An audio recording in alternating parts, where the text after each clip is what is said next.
Outward करा सरांना कुठं पाठव तुम्ही बसा आउटवर्ड करून आणा तर आमचं तुमचं याच्यावर हे करण्याचं काहीच हे नाही. हां मी बोललो ना मी कमिशनर साहेबांना स्वतः फोन करून नाही ती गेटच्या बाहेर तुम्हाला 100% तुम्हाला व्हायलाच पाहिजे सर. आमचं म्हणणं नाही की आमचं गेट मोकळं करा बिलकुल जायला यायला.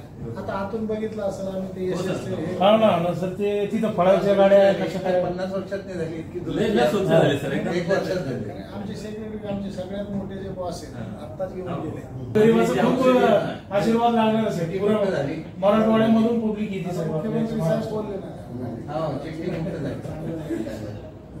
जोड़ रहा हूँ पहले 10 दवा लिख के दिए तो 2-3 मिलते थे के बाहर कुछ मत लगाओ बाजू के बाहर निकलते समय जो चाय का थोड़ा पहले और सरका मेरी ब्रेड बिस्किट दुकान है 30 साल से धंधा कर रहा है ब्रेड का दुकान है मेरा ब्रेड बिस्किट निवेदन थे कि वो जो गेट का जिनको हटाते रहे उनका पेट पानी का प्रवेश ना हो दूसरी जो बड़ी बड़ी जगह जिनके पास है जो चबूतरा है वो पूरा निकालने वाला पूर्ण काढून टाका सर. बहुत बड़ी जगह है सर. करून टाका हम हमारे गेट के बाहर है इसलिए हम खुद नहीं निकाल रहे फिर किसके थ्रू निकालेंगे तो मनापा के थ्रू किसका बोला तू पत्रकार काय कोण बोलते.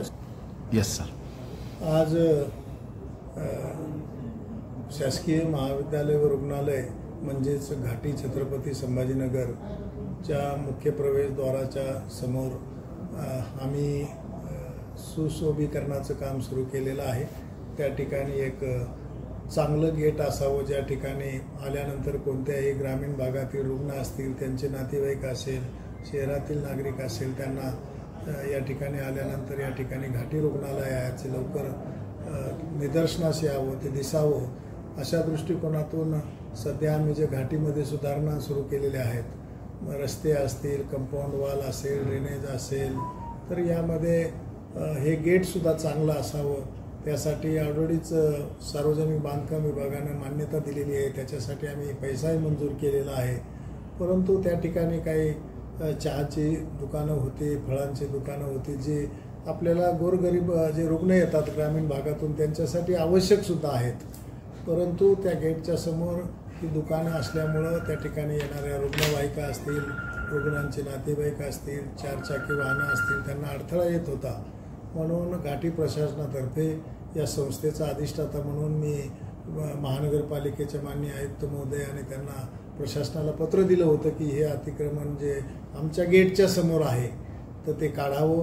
त्या संदर्भात आज या ठिकाणी जे काही त्या ठिकाणी चहाचे दुकानं असतील फळं असतील मेडिकलवाले ते माझ्याकडे आले त्यांनी मला अशी विनंती केलेली आहे की हे जे अतिक्रमण आहे तर त्यामध्ये आम्ही बऱ्याच वर्षापासून आमची दुकानं त्या ठिकाणी चालतात त्या ठिकाणी आम्ही फळांची हे करतो आमचा हा पोटापाण्याचा प्रश्न आहे. तर मी त्यांना आश्वासित करू इच्छितो की आम्ही महानगरपालिकेला जी विनंती केलेली आहे की आमच्या गेटच्या समोर जे अतिक्रमण किंवा जी दुकानं आहेत तीच काढावी त्या व्यतिरिक्त आमचं संस्थेचं त्याविषयी काहीही म्हणणं नाही.